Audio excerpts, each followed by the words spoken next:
Good morning, everybody. Chase Urick here at the Equita Home Office. Fired up about the call today. Now, if you've been joining the calls the past month or two, we're excited. We've got our guest speaker who runs the Wednesday call, Mr. Ben Bowman.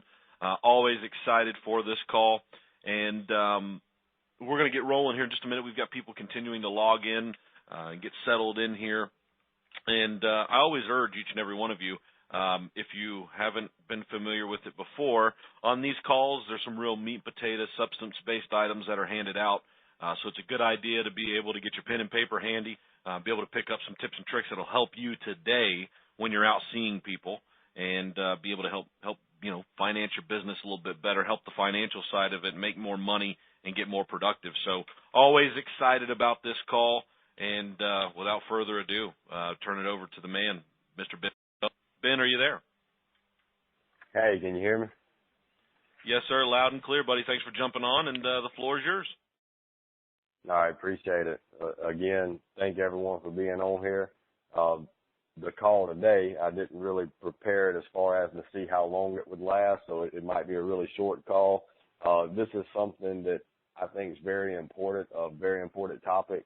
A lot of times we talk about stuff, and in order to implement it, you have to make big changes. You have to increase your leads or start door knocking or different things like that. Today's call is going to be some minor things that, if all done correctly and done the right way, it can increase your money year over year without you really having to do too much extra. Now, before I started, Chase always brings up the group chat, and he always tells you the importance of it. One thing you're going to hear me talk a lot about and be redundant on is a CRM. Why that's so important is you're out there, you're writing clients. You need to have some kind of system that you're putting those people into.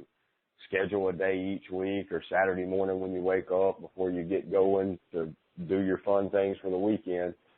Take time and put your sales for the previous week in a CRM. That's so important. I go in there and add notes. If somebody cancels, I add notes to where down the road I can look back through there, and I might have a client just say that canceled, but I look in the CRM and see that I wrote them on, March, and they lapsed in November. Well, that client had a need for that insurance, and they kept it for several months. Something could have happened. That could be a client that I could revisit down the road and see if maybe their situation's changed. You already know they're a buyer, and they trust you because they bought from you before. So CRMs can be so useful in so many ways. I use Zoho, Z-O-H-O. I use the free version. To me, it doesn't matter which one you use. I've had agents call me and ask me about different ones. There's some that like lead vendors have. There's some that, different insurance-related things, they have a CRM. Me personally, I don't use those. The reasoning is I don't want to put all my clients into a system that's owned by somebody that's in the same business I'm in.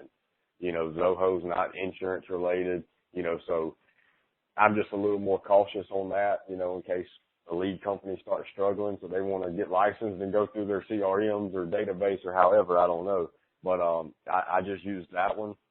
And one thing that I find with agents that don't do a CRM, so many agents are like, man, I just don't have time. I run appointments, I fax my apps in, and then I'm home with my family, and then, I don't have time to do it. You have to treat this as a business.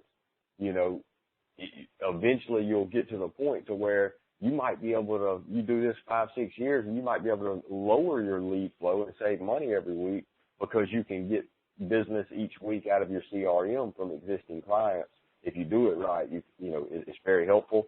I'm going to go over a few different ways today to make extra money while you're already doing what you're doing. Some of these will be obvious. I do have a lot of new agents that get on these calls, so I think it's very beneficial for them. And then hopefully some of you veterans hear something today that you haven't really thought of or haven't implemented. One that's kind of obvious is adding riders when you write policies.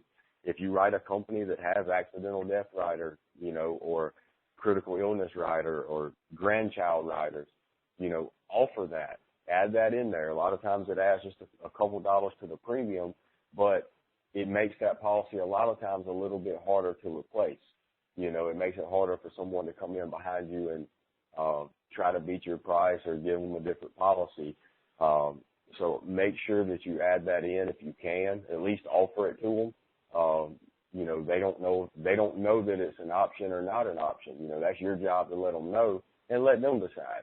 You know, a lot of times you tell them, hey, for $3 more, we can make this 10,000 double to 20 if you passed away in a car wreck going to get groceries. You know, do you want to do that? And a lot of times they go for it. So make sure you know how to quote that and add that when you run into it.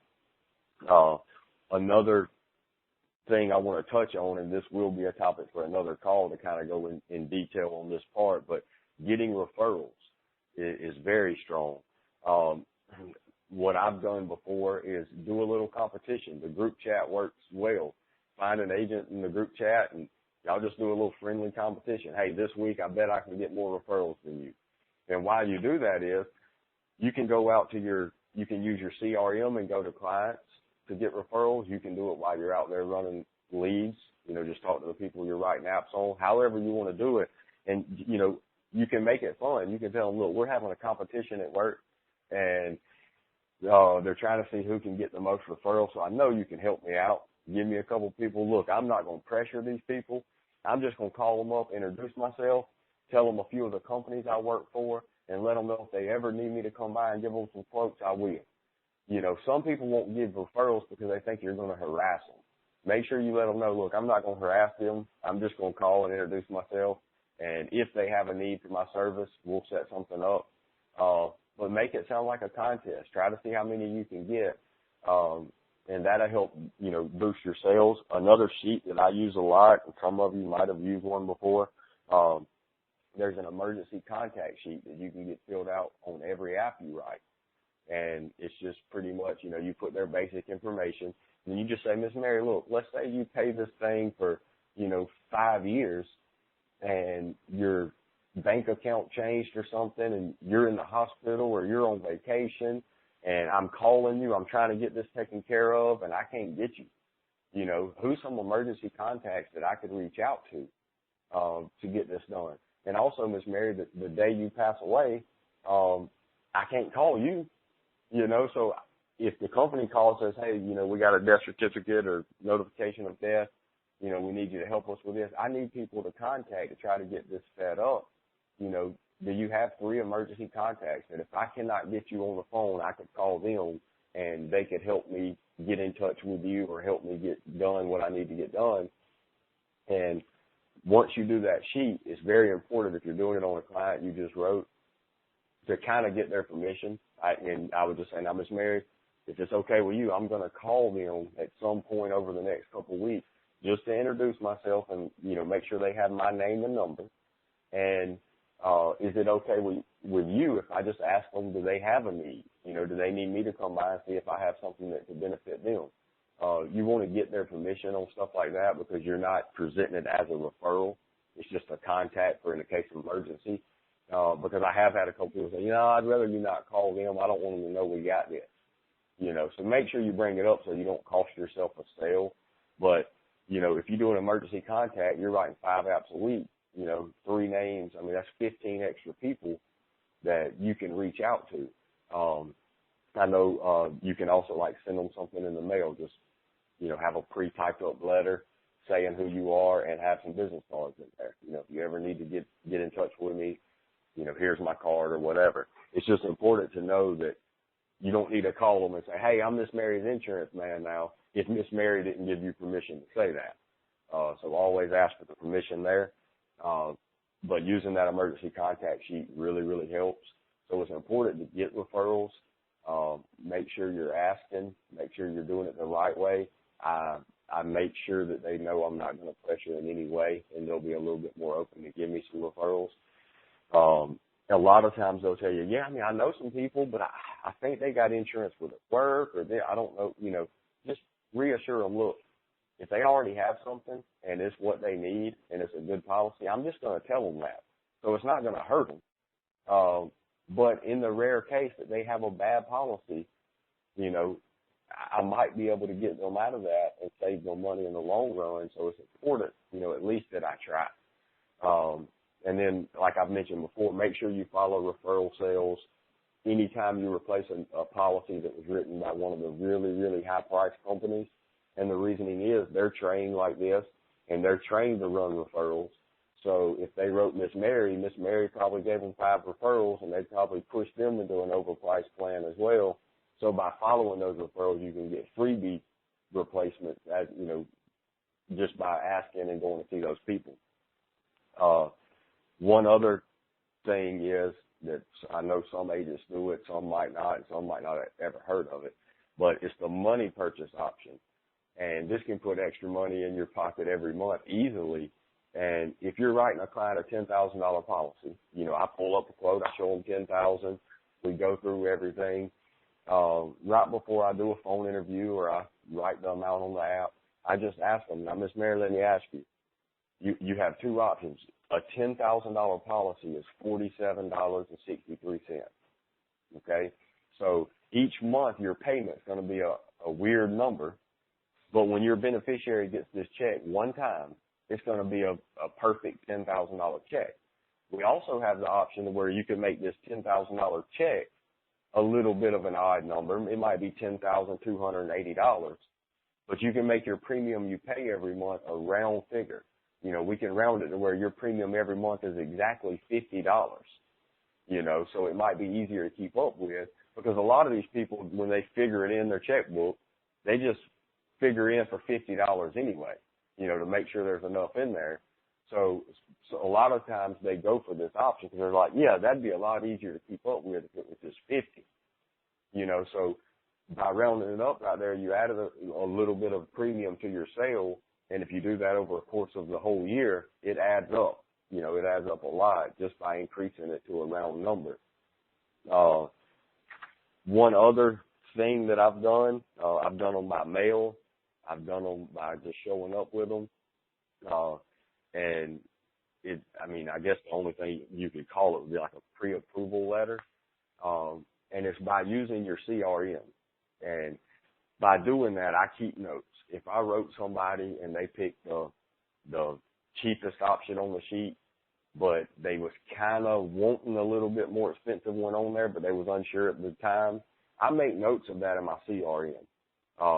If somebody picked the cheapest option on the sheet and I was pretty sure that was the max they would be able to afford, if they got more, it would probably become a chargeback, I make notes of that. So make sure you make notes in there. And then in the future, you can take a day. I can literally go through my CRM and you type up like pre-approval letters.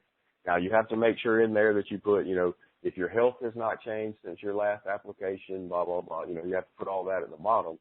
But you just type up a pre-approval letter that says, you could be tentatively approved to increase your coverage. Type it up however you want it. And go ahead, you have their app, you have their information, you know their age, you know if they smoke, you know if they was level, graded, modified, or whatever. And what you do from that point is you can look them up 3 different rates. If they bought 10 from you, look them up a 2,500, a 5,000, and a 7,500. And type it out real nice and put those quotes on there. And at the bottom, you can even put line, I accept this offer, or I do not accept this offer, and have 2 lines for signatures. And you can just show up and you can say, hey, I have this pre-approval letter and, I just wanted to come by and go over it with you if you got just a couple of minutes. Get inside. They're already your clients. Just talk shop, check in with them. It's important to have notes in the CRM. If they have a dog that they love and his name's Harry, I have that in the CRM. I make a note of that before I go. And, I'm able to get down, talk to the dog. I remember the dog's name. It just increases that trust they have with you. And a lot of times when you sit there and say, look, I know when I came out before, you initially took a $10,000 policy, but you've been a great payer. You've been paying it like clockwork. And funerals don't get any cheaper. They go up every year. So keep in mind, don't feel any pressure. You're not required to do this, but we do have 3 options for you to increase your coverage. And you just kind of turn it around and show it to them and go over it. You will be shocked how many times people say, so I could add $2,500 to it and it's only $21.19. Yes, ma'am. Well, yeah, I would do that. And you'll be shocked how many times you could go around and do this. I did it in Tuscaloosa. I actually had my brother with me one day, and I went through my CRM and made a whole route for the day of people I was going to see, and it was kind of a mixture.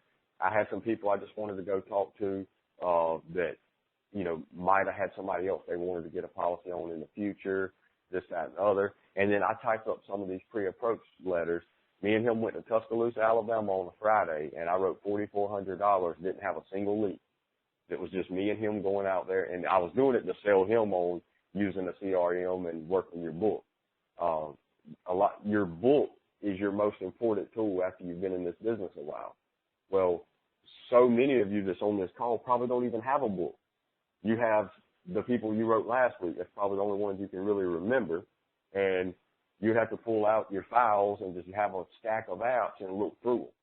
It's important to sit down and start putting them in. And I know some of you's thinking, well, I haven't done it. And if I start doing it now, it won't be all my clients. In 2 years, if you started doing it today, you will not regret it. You'll have people you can go back and get sales from, and it works. You know, we went out there, we presented these letters, and it was so funny because some of the sales on the letter wasn't even the letter. It's just by doing the letter, you know, well, you know, I'm good where I'm at, but look, my mom, she has a $5,000 policy, and we was trying to get her a little more, and we wasn't able to. Can you increase her coverage? And her coverage wouldn't even be with me. And yeah, we can see what we can do. And, you know, set it up, go over there and talk to the mom. We wrote an app on her, you know, so there's different, it's all, you know, there was a debit company around here, and they have a saying, and it's kind of corny, but it's so true. And activity leads to activity. And it's just part of being active, just going out there, talking to clients, making offers, and things happen. You know, you get referrals, or you get, you know, they upsell it, you know, they'll increase their coverage. So it's important to take the time to do this.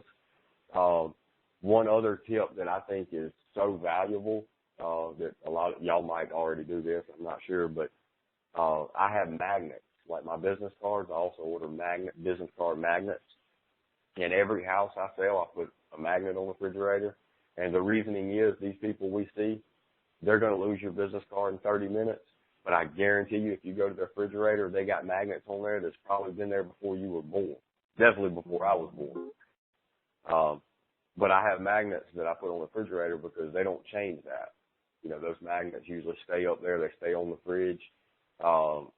And so I think that's important. You know, you can send that as part of your emergency contact sheet. If you send something out to those people, you can just put a couple magnets in an envelope and have them put it on the, you know, have them put it on their fridge, and you never know who's going to, you know, see that or call that magnet, or I've been needing insurance, let me call this guy. So, you know, it's a very important tool to do. One other thing is there's a way to quote. Now, some of you might only show one quote. Some of you might show 5 quotes, 3 quotes, whatever it is. But there's a tip I learned a long time ago that has been very effective. Whenever you're quoting people, you know, whenever you're writing the quotes, you figure out their health, you figure out which company you're going to write, and you want to quote, you know, 3 prices, just say, to make it simple. The best way to do it, you know, you're going to put something around $50, $100, whatever, and then $125, $130, however you do it. There is a way to where you can kind of control what amount they pick. And what I mean by that is, let's say you're in a house and you know for a fact this lady is probably a $70 a month lady. Okay. Well, there's kind of a way that you can guide her around $70. And it's by making her feel like she's getting a really good deal. You're already doing that, shorter. The companies we have, the products we offer, how we shop around for them, all of that's important. But there's also a way you can do it to where I'll quote them, and on my bronze option, on my pitch sheet, I'll put 50 something, whatever, you know, coverages for around $50. And if I'm wanting her to be in the 70 to 75 range, I'll make that the silver option. Well, then for the gold option, I make it the max. I mean, whenever I say it might be $284, that's what I'm putting there. And the reasoning is, when they look at that, the silver looks like the best deal. Next to, the next step up is $280 something. That's definitely out of my range. I could go with this 50 here, but only for a little bit more. I could get this silver plan right here for 70. I was looking at a site yesterday about an EFAX, and they had like 3 different plans, and it was like $9, $14, and then $49.99. Well, I would pick the $14 one. It just looks like the best deal to me. Because it's only a couple of dollars more than the 9. I don't even look at what extras I get. It's just like that seems like the best deal, and I don't need the one that's $49.99. So a lot of times, how you present it on that sheet, you can get them to the amount you want to get them to. Another thing with a sheet is I've talked to agents where they're like, man, I'm scared to show a price over $100. I just feel like they might think I'm ripping them off. Well, even, the way I'm doing it here, 50, 70, and then 280, I do that in certain situations. I don't do that all the time. But in every situation, I'm going to show them 50 something, 70, 80 something, and I'm always going to show them 120, 130, 140. And the reasoning is if you never show it, you're never going to write it.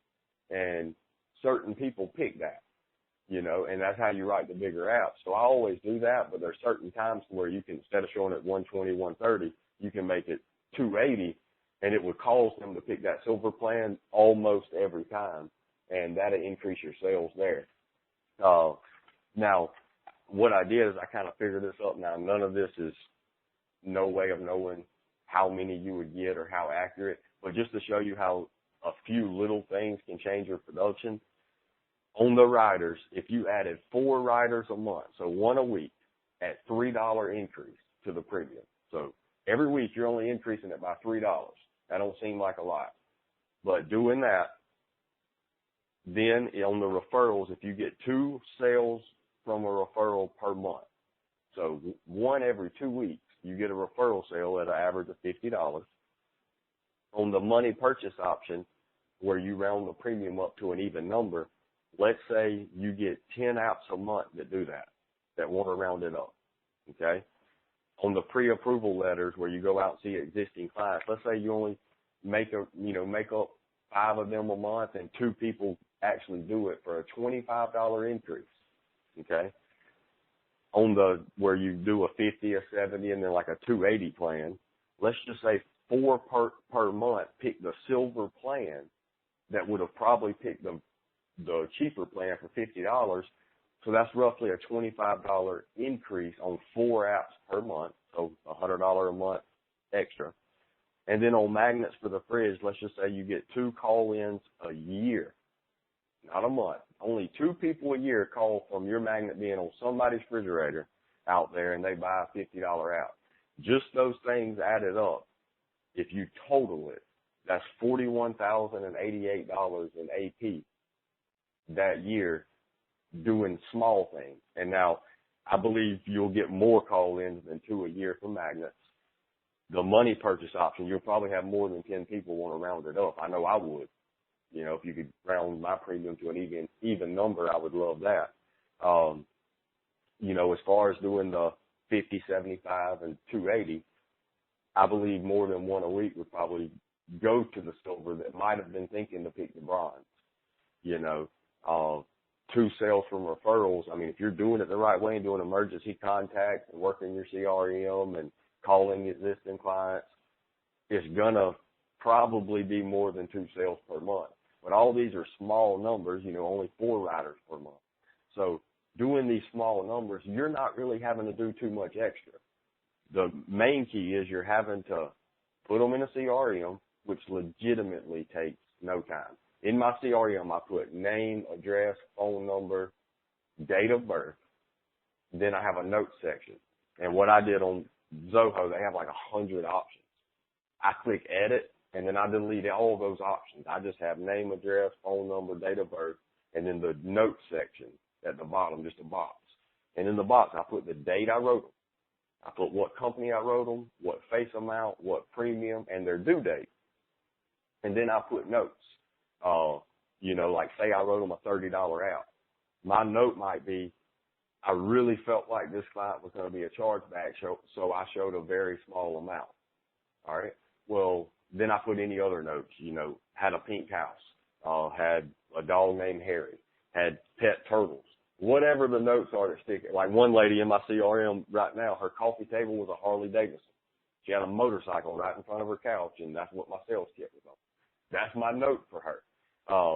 So whatever notes you need to put in there, and now I could go back and let's say I look through there and I see the lady that's paying $30 a month because I was scared it was going to be a chargeback. Well, I logged into RNA's website or whatever website, and I see that client's still paying, and it's been 7 months. Well, that was one I was wrong on.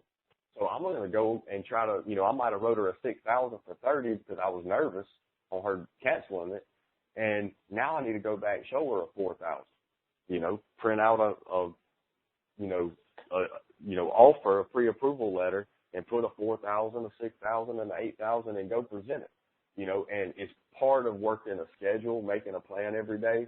In between your appointments, say, all right, I know she's on this part of town by this guy, so I'm going to block out 15 or 20 minutes to swing by her house. Create activity. Make that schedule and make it work. And I guarantee you, if you do some of this stuff, it'll work. And you have to treat it like a business. Trust me, I have agents that's stubborn and they don't want to learn new tricks. And it's, look, I'm just going to go run my appointments. I'm going to fax my app. That's all I'm going to do. That's perfectly fine. That's what you want to do.